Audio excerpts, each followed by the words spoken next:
तो हम लोग बात करते हैं ह्यूमन रेस्पिरेटरी सिस्टम की, यहां तक है ना। कौन सी कैविटी की बात कर रहे हैं हम? बात कर रहे हैं थोरैसिक कैविटी। याद है आपको, थोरैसिक कैविटी और abdominal cavity is separated by diaphragm. तो ह्यूमन रेस्पिरेटरी सिस्टम में दो चीज बहुत इंपॉर्टेंट है, that is the respiratory tract और दूसरा चीज जो इंपॉर्टेंट है दैट इज लंग्स। तो दो चीज आपको चाहिए, रेस्पिरेटरी ट्रैक्ट एंड लंग्स की बात हम यहां पे कर रहे हैं। ठीक है, रेस्पिरेटरी ट्रैक्ट क्या हुआ? नोज से लेकर जो लंग्स तक जा रहा है हवा, जिस रास्ते से जा रहा है, जिस ट्यूब से जा रहा है, that is the respiratory tract. ठीक है, पैसेज जो है वो रेस्पिरेटरी ट्रैक्ट है। तो कैसे कैसे रेस्पिरेटरी ट्रैक्ट जा रहा है ये देखते हैं, कैसे जा रहा है, कैसे जा रहा है बताओ कोई। हाँ जी, तो सबसे पहले क्या है? छेद जो नाक का है, क्या कहते हैं उसको? नोस्ट्रिल्स। तो लिखो एक्सटर्नल नोस्ट्रिल्स। अभी आपको 3D में दिखाएंगे हम।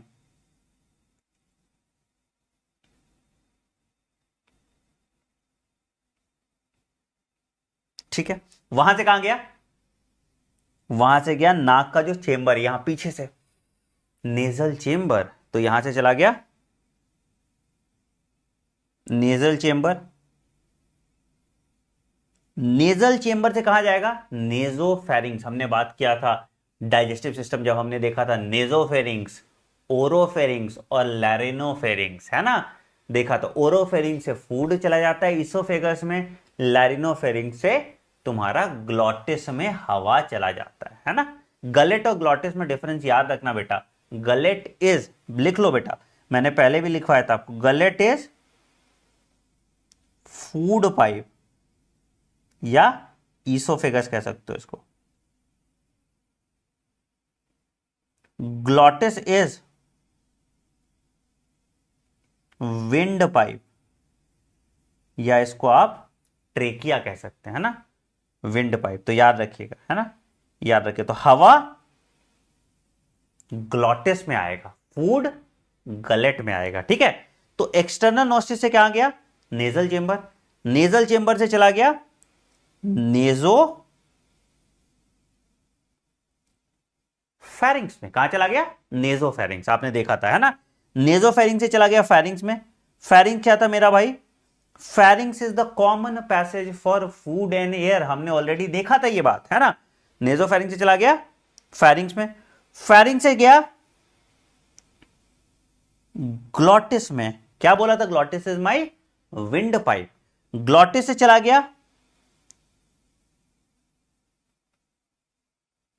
लैरिंग्स में। लैरिंग से चला गया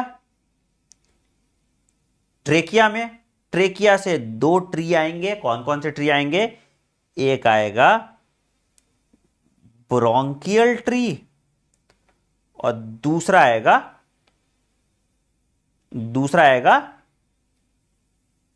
रेस्पिरेटरी।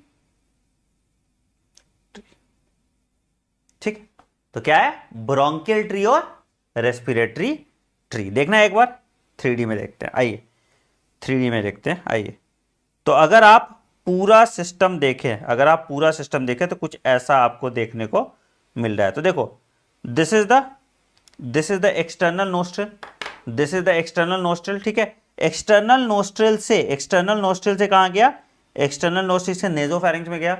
नेजोफेरिंग्स से यहां पे तुम देखो नीचे आ गया, ओरोफेरिंग्स में फूड चला जाएगा और यहां कहां चला जाएगा? ये चला जाएगा लैरिनोफेरिंग्स में। लैरिनोफेरिंग्स से फिर ये चला गया ग्लॉटिस में। ग्लॉटिस लैरिंग्स में आया। फिर लैरिंग से ट्रेकिया से ब्रोंकाई और ब्रोंकाई से इवेंचुअली वो चला गया लंग्स में। तो ब्रोंकाई में पूरा primary bronchiole, secondary bronchiole, tertiary bronchiole and then terminal bronchiole आता है। ठीक है, और उसके बाद फिर वो चला गया रेस्पिरेटरी ट्री में, जहां पे it will and up into alveoli. तो ब्रोंकियल ट्री और रेस्पिरेटरी ट्री यहां पे इन्वॉल्व है। चलिए, तो पूरा प्रोसेस एक बार अच्छे से लिख लेते हैं। आइए, आओ तो हम लोग एक एक करके रेस्पिरेटरी ट्रैक के सारे प्रोसेस को लिखना स्टार्ट करते हैं। रेडी, लिखोगे? अच्छा, रेस्पिरेटरी ट्रैक्ट, सबसे पहला that is nose and nasal passage. ठीक है, नोज और नेजल पैसेज। क्या क्या रीजन है? 3 रीजन है इसमें। सबसे पहला आ जाएगा वेस्टिबुलर रीजन, बाहर वाला, है ना। वेस्टिब्यूल कोई भी बोलते हैं तो बाहर बोलते हैं, ठीक है। वेस्टिबुलर रीजन क्या? स्किन, हेयर, सीबेसियस ग्लैंड जो ऑयल रिलीज करेगा। दूसरा आ जाएगा रेस्पिरेटरी रीजन, है ना, जहां पे आप सांस ले रहे हैं। और दूसरा नोज का एक और काम होता है ऑल्फैक्शन, सेंस ऑफ स्मेल, है ना। तो ऑल्फैक्टरी रीजन तीसरा आ जाएगा आपका। ठीक है, तो ये नेजल पैसेज आपका कॉम्प्राइज कर गया क्या? 3 चीज, वेस्टिबुलर बाहर वाला रीजन, है ना, दूसरा रेस्पिरेटरी रीजन जहां पे एक्सचेंज हो रहा है गैसेस का, और तीसरा ऑल्फैक्टरी रीजन जहां पे आप स्मेल एनालाइज कर पा रहे हो। ठीक है, तो ये नोज आ जाएगा। दूसरी अगर हम बात करेंगे, दैट इज बक्को फेरेंजियल कैविटी की दूसरी हम बात करेंगे, दैट इज कॉल्ड बक्को। बक्को मतलब बक्कल कैविटी, माउथ पढ़ा था आपने, है ना। माउथ और बक्कल कैविटी के बीच का डिफरेंस मैंने आपको बताया था। ओपनिंग माउथ होता है, उसके अंदर जो पूरा सामान है that is called the buccal cavity, ये हमने क्लियर किया था। तो बक्को फेरेंजियल कैविटी, फेरिंग्स की बात कर रहे हैं। फेरिंग्स क्या है? Pharynx is the common passage between food and air, है ना, यही है ना। Pharynx is the common passage between food and air, है ना, यही है ना pharynx, right. pharynx was further divided into 3 part. कौन कौन सा था? नेजोफैरिंक्स, ओरोफैरिंक्स एंड लैरिनोफैरिंक्स। ठीक है, ओरोफैरिंक्स को छोड़ के बाकी दोनों में हवा का इन्वॉल्वमेंट है। ओरोफैरिंक्स में फूड चला जाता है, राइट। ठीक है, तो नेजोफैरिंक्स हो गया, ओरोफैरिंक्स हो गया और लैरिनोफैरिंक्स हो गया। ठीक है, जब हम खाना स्वेलो करते हैं तो ड्यूरिंग swallowing of food क्या होता है? अ कार्टिलेजिनस फ्लैप, कार्टिलेज का है, a cartilaginous flap covers the glottis and prevents food entering into the windpipe, है ना। तो कहां फूड चला जाता है? फूड गलेट में चला जाता है। तो covers the glottis, glottis is windpipe, it covers the glottis and prevents the food entering into windpipe। क्या कहते हैं इस कार्टिलेजिनस फ्लैप को? क्या नाम दिया था इसकी मम्मी ने? इसका नाम था एपीग्लॉटिस। एपी मतलब ऊपर, ग्लॉटिस के ऊपर जो कार्टिलेजिनस फ्लैप है उसको हम एपीग्लॉटिस कहते हैं। अच्छा भैया, सर कोई बताएगा कि एपीग्लॉटिस किस तरह का कार्टिलेज का बना हुआ है? तो it is made up of elastic cartilage. तभी ना ऐसे ऐसे कर पा रहा है, अगर फ्लेक्सिबिलिटी नहीं हो पाता तो ऐसे ऐसे कर पाता। It is made up of elastic cartilage, है ना। तो फूड चला जाता है गलेट में हवा हमारा कहां चला जाता है, हमारा हवा चला जाता है ग्लॉटिस में। अब ग्लॉटिस से कहां जाएगा, अब ग्लॉटिस से कहां जाएगा, लैरिंग्स में। आइए, ग्लॉटिस से कहां जाएगा, लैरिंग्स में। तो आइए तीसरा अर्थ है, दैट इज कॉल्ड लैरिंग्स। अभी जो मैं तुम्हें बताऊंगा तुम्हारे सिलेबस में नहीं है, बट कोई नहीं, थोड़ा बहुत जान लो, जब ह्यूमन फिजियोलॉजी मुझसे पढ़ो तो थोड़ा बहुत मैं एक्स्ट्रा बता ही देता हूं, ठीक है। लैरिंग्स, इसको हम लोग कहते हैं वॉइस बॉक्स, है ना। तो जो तुम्हारे आवाज सुनते हो, जैसे मेरा जो सुरीला आवाज होता है ना, that is because of the voice box, है ना।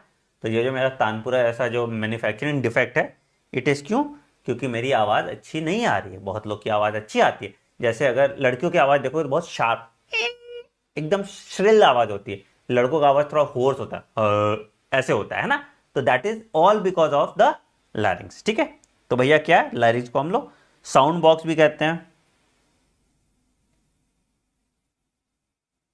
And it is a cartilaginous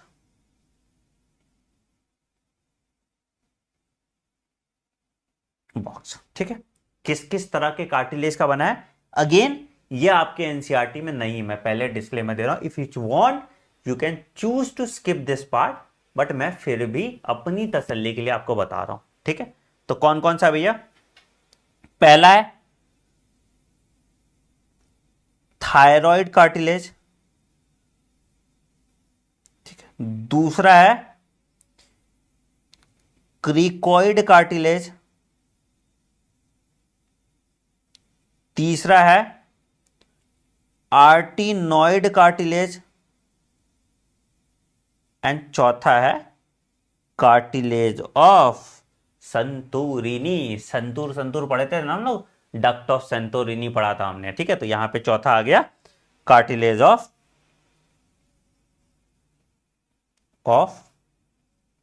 संतोरिनी, ठीक है। इसमें से ये तीनों जो है, इसमें से ये तीनों जो है, ये हाइलिन कार्टिलेज का होता है, और बस ये जो हमारा संतूर संतूर है, ये इलास्टिक कार्टिलेज का होता है। अगेन नहीं जानना चाहते हो मत जानो, मुझे कोई द्वेष कोई दुख आपसे नहीं रहेगा, ठीक है। कोई दिक्कत, कोई दिक्कत, कोई दिक्कत, कुछ भी ऐसा जो समझ में नहीं आया तो बताइए, ठीक है। बहुत बढ़िया, बहुत बढ़िया, बहुत बढ़िया। अच्छा, जब हमने वॉइस वोकल कॉर्ड की बात की, वोकल मतलब कहीं ना कहीं तो आवाज आ रहा होगा, है ना, कहीं ना कहीं तो आवाज आ रहा होगा। तो दो तरह के वोकल कॉर्ड होते हैं, दो तरह के वोकल कॉर्ड होते हैं, ये भी पॉइंट लिख लीजिए, आपके एनसीईआरटी में नहीं दिया हुआ है। In larynx two pairs of vocal cord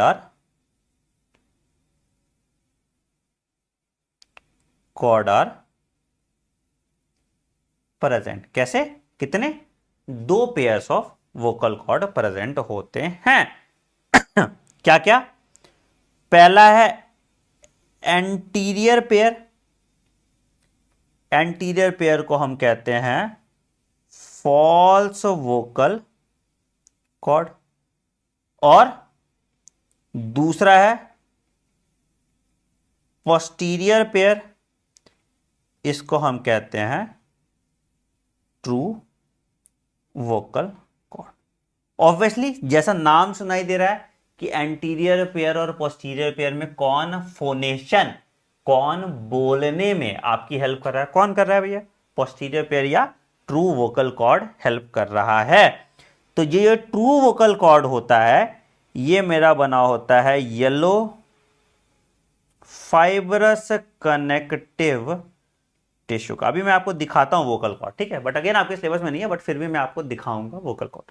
false vocal cord जो होता है, फॉल्स वोकल कॉर्ड जो होता है, they do not help in phonation, they are pink in colour और मॉइस्चर देते हैं ट्रू वोकल कॉर्ड को, ताकि जो हम बोल रहे, कभी देखते हो गला में बोलते गला सूख जाता है, हम पानी पीते हैं मॉइस्चर के लिए, है ना, क्योंकि गला सूख जाता है हमारा। तो यही मॉइस्चर जो है प्रोवाइड जो मेरा फॉल्स वोकल कॉर्ड करता है which is pink in colour and it does not help in phonation. Phonation समझते हो, बोलने में।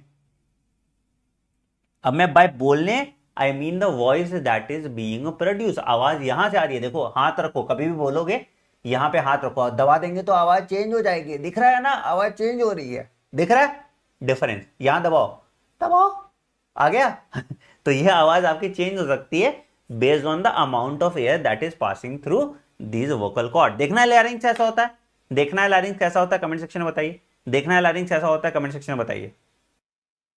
चलो लैरिंग्स देखते हैं। तो दिख रहा है ये वाला जो कार्टिलेज है, this is the thyroid cartilage, ठीक है। ये दिख रहा है तुमको, ये एक लिगामेंट है। ये तुम्हारा कॉर्निकुलेट कार्टिलेज, ठीक है।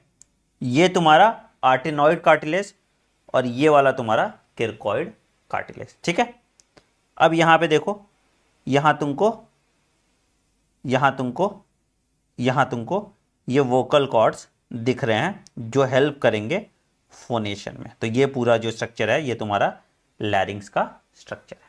कोई दिक्कत यहां तक, कोई दिक्कत यहां तक, कुछ भी ऐसा जो समझ में नहीं आया? तो हमने लैरिंग्स कर लिया, टाइप्स ऑफ वोकल कॉर्ड भी देख लिया और किस किस तरह के कार्टिलेजेस प्रेजेंट होते हैं ये भी हमने देख लिया। चलिए आगे बात करते हैं ट्रैकिया की, आगे बात करते हैं ट्रैकिया की। ट्रैकिया विंड पाइप है ना, तो क्या है भैया, 10 से 12 सेंटीमीटर लॉन्ग स्ट्रेट ट्यूब है। कहां पे बंटवारा होता है? T5 तक। बहुत इंपॉर्टेंट है, सवाल आता है इस पे, कहां तक? पीछे से अगर देखोगे तो T5 तक है ना। तो क्या हुआ लॉन्ग ट्यूब टिल T5। अब T क्या होता है बेटा? थोरैसिक वर्टिब्रे की बात कर रहे हैं हम। T क्या होता है? हम क्या बात कर रहे हैं? हम थोरैसिक वर्टिब्रे की बात कर रहे हैं, जहां से फिर वो डिवाइड कर जाता है ब्रोंकाई में, ठीक है। तो 10 to 12 centimetre long tube till T5 क्या होता है? इट इज सपोर्टेड बाय क्या?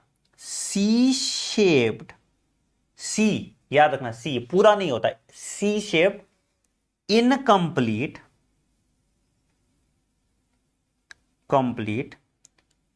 Cartilaginous ring. अभी दिखाते हैं आपको, ठीक है। इनकंप्लीट कार्टिलेजिनस रिंग क्या करते हैं ये cartilaginous ring? It prevents the wind pipe from collapsing, है ना।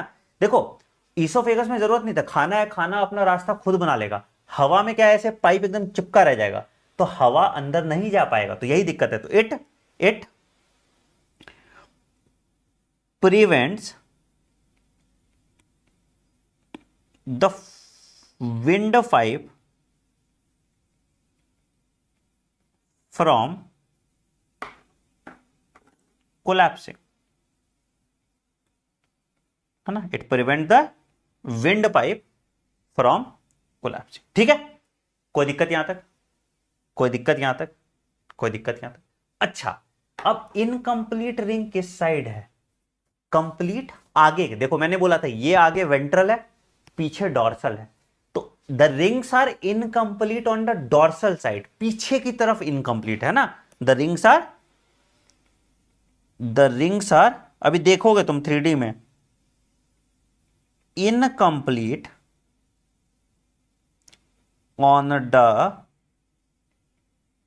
डॉर्सल साइड, है ना। The rings are incomplete on the dorsal side. देखिए तो ये देखो, ये ट्रेकियल रिंग है, तो देखो ये सामने देखो तो ये वेंट्रल साइड है, तो ये दिख रहा है, ये जो ब्लू वाला पार्ट दिख गया, this is incomplete cartilaginous ring, और इसके अंदर जो ये वाला चीज है ये ट्रैकिया है, ठीक है। और पीछे डॉर्सल साइड पे देखोगे तो खाली है, क्यों?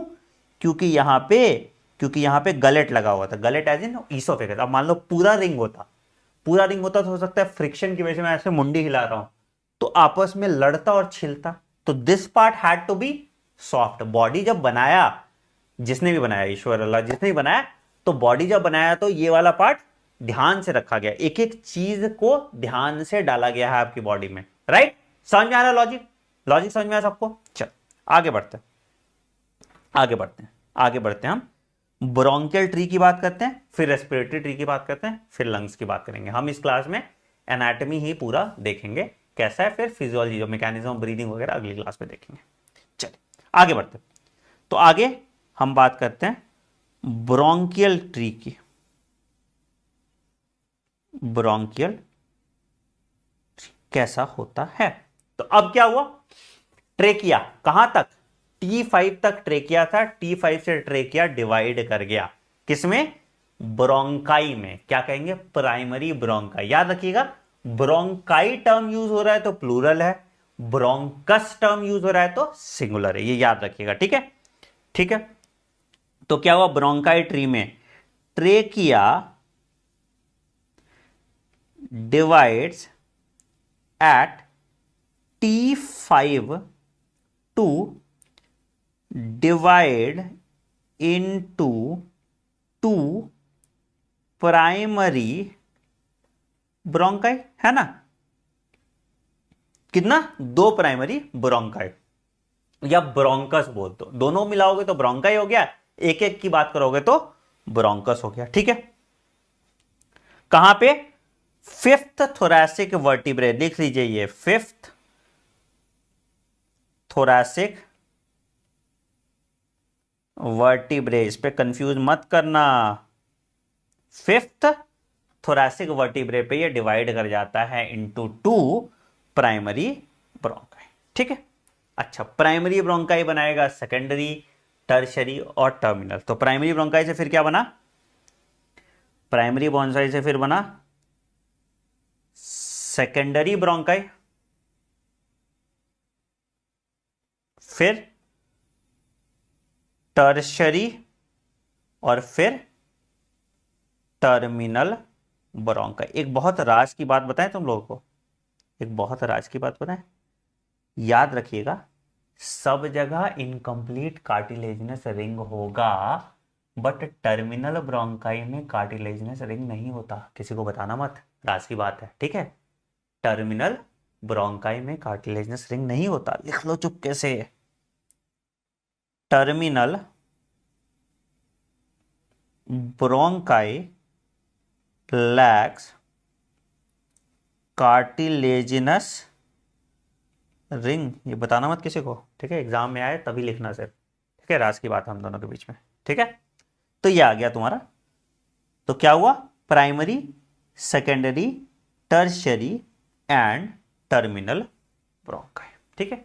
टर्मिनल ब्रोंकाई बहुत सारे ब्रोंक्यूल्स में डिवाइड कर जाएंगे, बहुत अच्छी बात है। तो ये बनाता है रेस्पिरेटरी ब्रोंकाई, ठीक है। तो लिखिए terminal bronchioles divide into respiratory bronchioles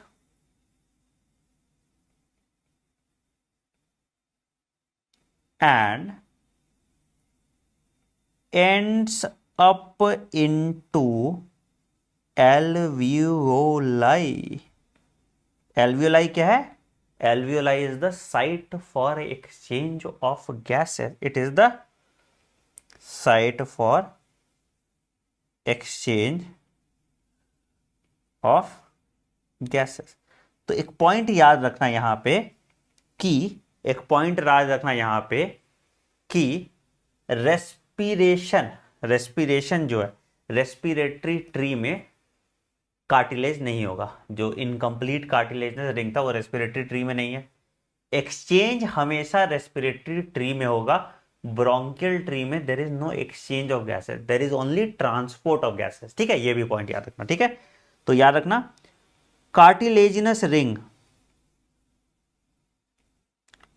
cartilaginous ring is absent in respiratory tree, ठीक है। Exchange of gases takes place in alveoli. बहुत इंपॉर्टेंट पॉइंट है जो ऑलरेडी मैंने लिखवा दिया, exchange of gases takes place in alveoli. ठीक है, कोई दिक्कत यहां तक? कुछ भी ऐसा जो समझ में नहीं आया? कुछ भी ऐसा जो समझ में नहीं आया? ठीक है, तो अंदर अब ये पूरा जो एक्सचेंज वाला पार्ट है ये कहां पे हो रहा है?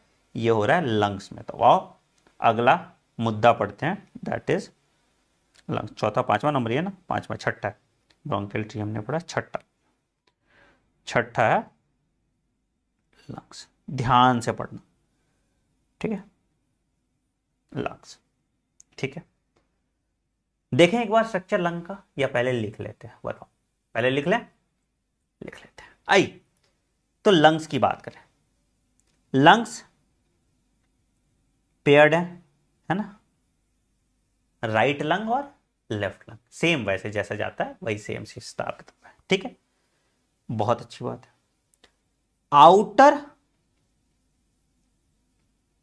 मेम्ब्रेन होता है, इसको हम कहते हैं प्ल्यूरा, है ना। आउटर मेम्ब्रेन जो है इसको हम क्या कहते हैं? प्ल्यूरा। इसमें फ्लूइड होता है जो लुब्रिकेशन में हेल्प करता है, इसको हम कहते हैं प्ल्यूरल फ्लूइड। कभी कभी प्लूरल फ्लूइड भर जाता है, कभी कभी होता है, इसलिए छाती में पानी आ गया, है ना। बहुत के ट्यूबरक्लोसिस के केस में हो जाता है, बहुत सारे केसेस में छाती में पानी आ जाता है, प्लूरल फ्लूइड इफ्यूज कर जाता है, प्लूरल फ्लूइड निकल जाता है, इसको हम कहते हैं प्लूरल इफ्यूजन। तो समटाइम्स क्या होता है? Pleural fluid covers the lung surface. इससे क्या होगा? डिफिकल्टी इन ब्रीदिंग होता है। ठीक है, अगर मान लो प्लूरल फ्लूइड भर गया तो क्या हो गया? अब सांस कैसे लोगे? और पानी भरा तो तुमको ड्राउनिंग सेंसेशन फील होता है। ठीक है, तो इसमें डिफिकल्टी इन ब्रीदिंग होता है, और इसको हम कहते हैं pleural effusion disease, PED, pleural effusion disease. ठीक है, क्लियर है? तो ये लंग्स के बारे में हुआ। अच्छा, कैसा कैसा स्ट्रक्चर होता है लंग्स का? राइट लंग जो है मेरा, अभी दिखाएंगे तुमको 3D में, it is made up of 3 lobes, and left lung जो है मेरा, it is made up of 2 lobes. Right lung जो है मेरा किसका बना होता है? 3 लोब्स का बना होता है। लेफ्ट लंग जो है मेरा किसका बना होता है? 2 लोब्स का बना होता है। कोई बताएगा मुझे राइट लंग ज्यादा भारी है, वजन ज्यादा है, या लेफ्ट लंग का वजन ज्यादा है? साइज तो दोनों का लगभग सेम होता है, एक अंदर बस थोड़ा छेद होता है। सोचना और उसका लॉजिक ही बताना। तो राइट लंग का जो अप्रोक्सीमेट वेट होता है दैट इज 625 ग्राम, और लेफ्ट लंग का जो वेट होता है दैट इज 575 ग्राम। रीजन क्यों? क्योंकि लेफ्ट लंग में गैप होता है बिकॉज ऑफ हार्ट। क्या होता है? Left ventricle protrudes into the left lung, है ना। Left ventricle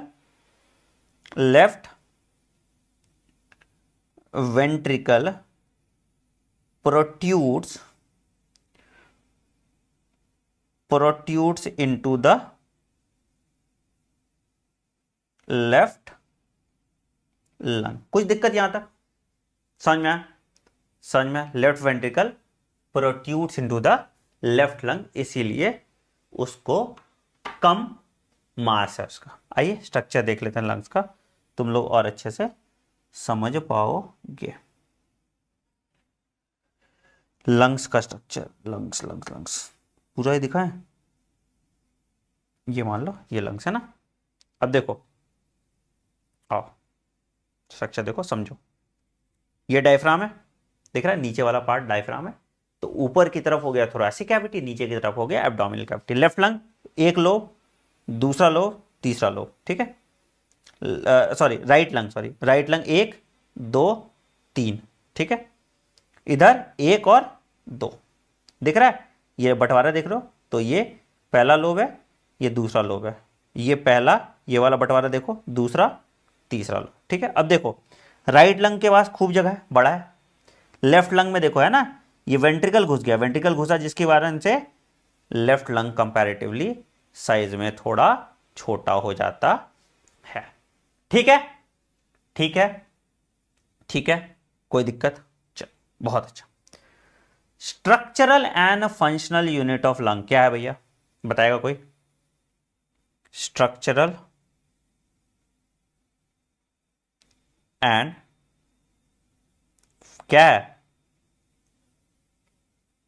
unit of lungs क्या है? It is alveoli. Structural and functional unit of lung is alveoli, and again it is the site for exchange of gases. Site for exchange of gases. ठीक है, कितना?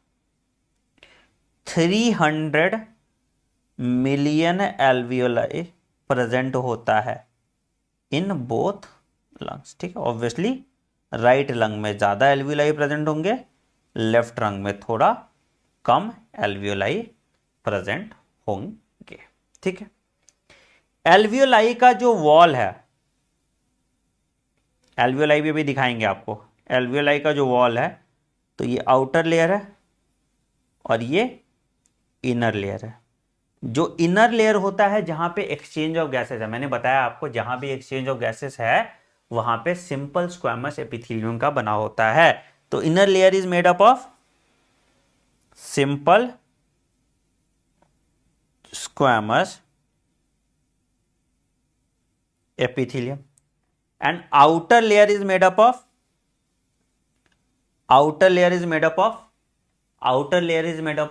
क्या? Fibrous connective tissue. कौन सा? Yellow fibrous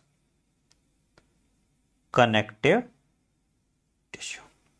ठीक है, ठीक है, कोई भी दिक्कत यहां पे? कुछ भी ऐसा जो आपको समझ में नहीं आया? कुछ भी ऐसा जो आपको समझ में नहीं आया? चलिए आइए एक बार एनसीईआरटी माता क्या क्या कहती है वो एक बार देख लेते हैं इसके हिसाब से। ठीक है, तो क्या पूरा पैसेज देख लो। तो human respiratory system starts with a pair of nostrils, leads to the nasal passage, nasal passage से फेरिंग्स में गया, फेरिंग से लैरिंग्स में गया, लैरिंग से ट्रैकिया में गया, ट्रैकिया से ब्रोंकाई में गया, ब्रोंकाई से ब्रोंक्यूल में गया। कहां तक? टर्मिनल ब्रोंक्यूल्स तक चला गया। ब्रोंक्यूल से एल्वियोलाई हुआ और एल्वियोलाई में एक्सचेंज ऑफ गैसेस होता है। ये नीट में आया हुआ सवाल भी है। सवाल कैसा फुद्दू आ रहा है, देख रहा है? Very good. आगे फेरिंग्स के बारे में हमने देख लिया। Common passage for food and air, divides into nasopharynx, oropharynx and laryngopharynx लिखवा दिया मैंने। Pharynx opens into larynx and glottis. Larynx cartilage का बनाया है, साउंड बॉक्स भी कहते हैं। ठीक है, एपिग्लॉटिस प्रेजेंट होता है ग्लॉटिस के ऊपर, that prevent the food entering into the wind pipe. ठीक है, ट्रेकिया विंड पाइप कहां बंटवारा होता है? Fifth thoracic vertebrae. क्या है इसके पास? C shaped cartilaginous link. कौन सा बना होता है? It is made up of hyaline cartilage. Again NEET का सवाल है, this C shaped cartilaginous link are made up of hyaline cartilage. Lungs के बारे में हमने देखा। लंग्स के बारे में क्या है भैया? 2 इन नंबर, बिल्कुल सही। Covered by a double layer pleural membrane, 2005 में AIPMT का सवाल है। ठीक है, प्लूरल कैविटी है, it is filled with pleural fluid between the 2 layers to prevent friction. Outer layer को हम पेराइटल कहते हैं, इनर लेयर को हम विसरल कहते हैं। जो लंग के कांटेक्ट में वो विसरल है, जो बाहर की तरफ है वो पेराइटल है, and it is situated in a thoracic cavity. अब हम थोरैसिक कैविटी की बात करेंगे डिटेल में, क्या क्या चीज आ जाता है इसके अंदर। तो दिख रहा है राइट लंग कितना? 3 लोब्ड। लेफ्ट लंग कितना? 2 लोब्ड। पेराइटल प्यूला बाहर की तरफ, विसरल प्यूला अंदर की तरफ। नीचे की तरफ है डायफ्राम। अच्छा ये दिख रहा है मीडियास्टैटिनम, यहां पे जहां पे हार्ट रहेगा, दिल जहां रहेगा वो मीडियास्टैटिनम हो गया। ठीक है, ये जो है रीजन जहां पे हार्ट रहेगा। ठीक है, this is the right bronchus, this is the left bronchus, this is trachea, this is pleural cavity, तो राइट प्लूरल कैविटी और लेफ्ट प्लूरल कैविटी। ठीक है, तो पूरे थोरैसिक केज का एक बार लिख लेते हैं स्ट्रक्चर, किस किस तरह के इंटरकोस्टल मसल्स होते हैं वो देख लेते हैं, फिर कल हम लोग मैकेनिज्म ऑफ ब्रीदिंग देख लेंगे। आइए तो आओ देखते हैं थोरैसिक केज या थोरैसिक कैविटी की बात करेंगे। क्या क्या चीज थोरैसिक केज बना रहा है, तो क्या है, क्या क्या चीज है, देखो आगे से बात करेंगे, यहां से बात करो, यहां से बात करो, क्या है, यहां से बात करो, क्या है ये स्टर्नम, क्या है ये क्लाविकल, यही है ना स्टर्नम, क्लाविकल, रिब्स, और पीछे की तरफ बात करेंगे तो क्या होगा, पीछे की तरफ वर्टिब्रल कॉलम। तो अगर अगर एंटीरियर सरफेस की बात करो, एंटीरियर क्या होता है, ऊपर, क्या है ऊपर, क्लैविकल,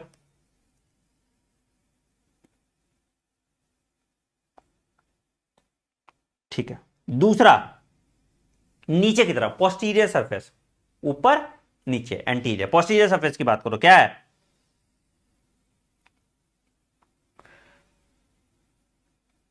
क्या है, डायफ्राम, शाबाश बहुत अच्छी बात, पोस्टीरियर सरफेस में क्या है, डायफ्राम। ठीक है, अब आगे वेंट्रल क्या दिख रहा है यहां पे, स्टर्नम और रिब्स, तो आओ वेंट्रल सरफेस, स्टर्नम एंड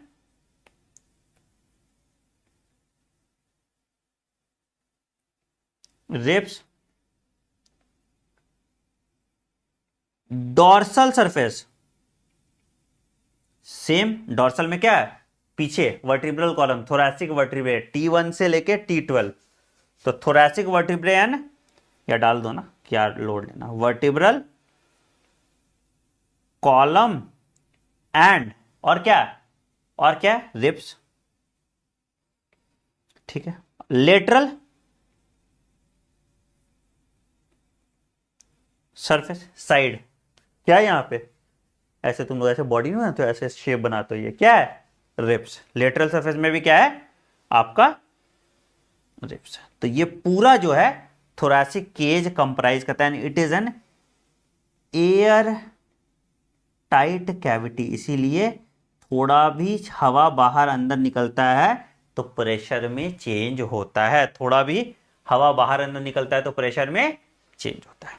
चलिए अगला आते हैं, डायफ्राम की बात करते हैं।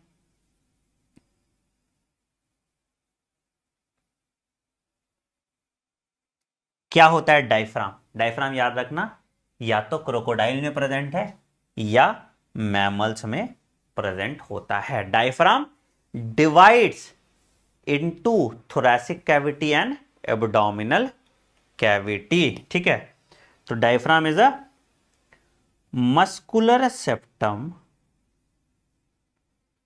अंग्रेजी देख लो कैसा हो गया, that divides the body into, that divides the body into क्या, thoracic cavity and abdominal cavity। किस में डिवाइड किया, thoracic cavity और abdominal cavity, लिख लेना, found in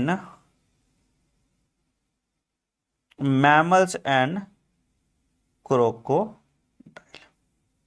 ठीक है, ठीक है, ठीक है। डायफ्राम का कॉन्ट्रैक्शन होगा, डायफ्राम फ्लैट हो जाता है, डायफ्राम का रिलैक्सेशन हो जाता है, डायफ्राम डोम शेप्ड हो जाता है। ठीक है, आगे पढ़ेंगे अभी इसको डिटेल में, मैकेनिज्म ऑफ ब्रीदिंग, बस इतना लिख लो, कॉन्ट्रैक्शन ऑफ डायफ्राम से डायफ्राम फ्लैट हो जाता है। ठीक है, अभी बस इतना लिख लो, ये कल भी मैं कराऊंगा। ठीक है, फ्लैटनिंग हो जाएगा। ठीक है, रिलैक्सेशन ऑफ डायफ्राम से ये क्या हो जाएगा, डोम शेप्ड हो जाता है। ठीक है, अभी इस पे करेंगे, अभी इस पे दिमाग नहीं लगाओ। डोम शेप्ड मतलब ऐसे है, डायफ्राम ऐसे हो जाता है। ठीक है, और फ्लैटनिंग में डायफ्राम ऐसे रहता है, तो ये शेप होता है। ये डिफरेंस देखना, ये डिफरेंस ध्यान रखना, ठीक है। अच्छा, अब दो मसल्स भी होते हैं, उनको हम कहते हैं इंटर कोस्टल। कोस्टल मतलब रिब्स, तो रिब्स के बीच में जो मसल है उनको हम कहते हैं इंटर कोस्टल मसल, ठीक है। कैसे कैसा होता है? एक होता है एक्सटर्नल इंटरकोस्टल मसल, बाहर की तरफ, अभी दिखाएंगे आपको।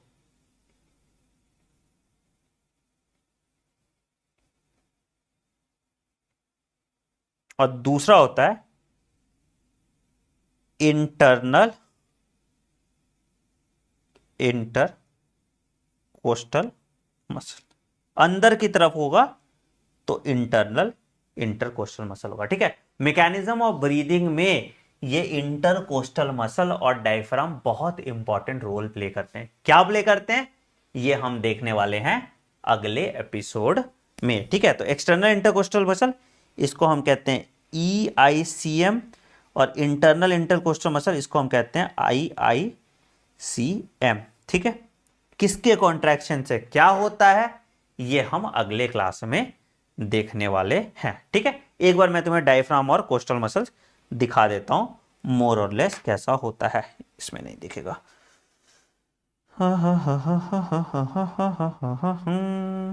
देखिए, तो ये दिख रहा है, ये वाला जो रीजन है डायफ्राम में, देखो पूरा एयर टाइट है ऊपर से नीचे तक, ठीक है। और ये जो मसल है ये तुम्हारा बाहर की तरफ एक्सटर्नल इंटरकोस्टल मसल है, और अंदर की तरफ अगर देखोगे तो इंटरनल इंटरकोस्टल मसल। इंटरकोस्टल समझते हो, रिब्स के बीच में है तो इंटरकोस्टल मसल्स होता है। कुछ भी ऐसा जो समझ में नहीं आया बताओ, एक भी पॉइंट ऐसा है जो समझ में नहीं आया? एकदम क्लियर है, मक्खन क्लियर, मक्खन क्लियर, मक्खन क्लियर, मक्खन क्लियर, वेरी गुड, ठीक। चलिए